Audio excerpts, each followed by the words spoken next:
Can Iraq be stabilized as long as the United States and Iran are on the brink of war?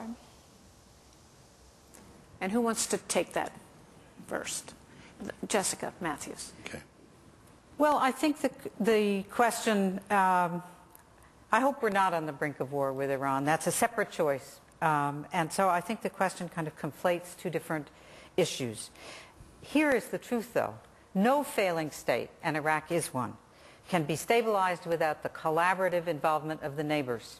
There is no way to get to success in Iraq unless the U.S. chooses to involve not just the neighbors we like, but the two we don't, who are the two most important, Syria and Iran.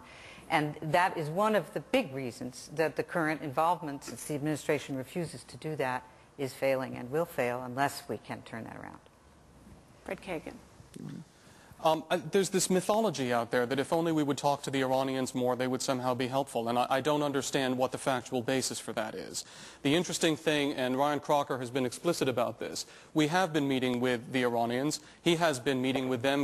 We've set up working groups with them, and interestingly, he's been able to report that after every meeting, Iranian support for fighters in Iraq who are killing American soldiers increases.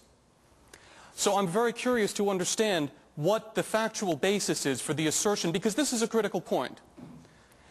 We are being asked to take a strategy on spec here, and the strategy is, if only we will leave Iraq and engage Iran diplomatically, then we will be able to pursue our interests in Iraq in that way.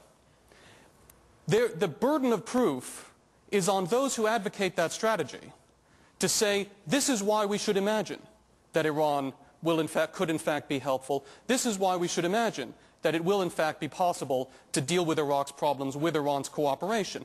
Until you can actually make that case with some evidentiary basis, I don't think that you have proposed a sound strategy. Well, the burden of proof is actually on the opposite side, because we do have a massive evidence that we can't do it by threatening Iran and attempt to get their collaboration inside. It is a completely different thing to have a low-level meeting in quiet when the President of the United States is threatening. Obviously, Iran is not going to cooperate, and it will not be in their interest to cooperate unless we say we're leaving.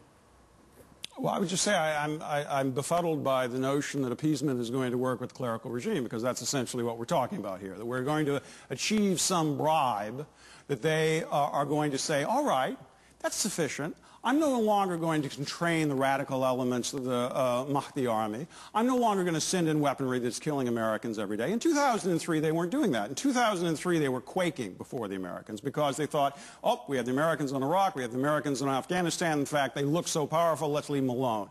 Now, things have reversed. They've reversed in part because of our own mistakes. But the Iranians have realized they've gained ground through violence. They haven't gained ground through being peace. They haven't gained ground. I mean, they have, in fact, encircled the traditional clergy inside of Iraq. I mean, that is going to continue. They are going to tear up the center if we, in fact, say, well, have it. I mean, you have to imagine something that we can give them that's going to make them say, oh, the progress I've already made through violence, I can double it.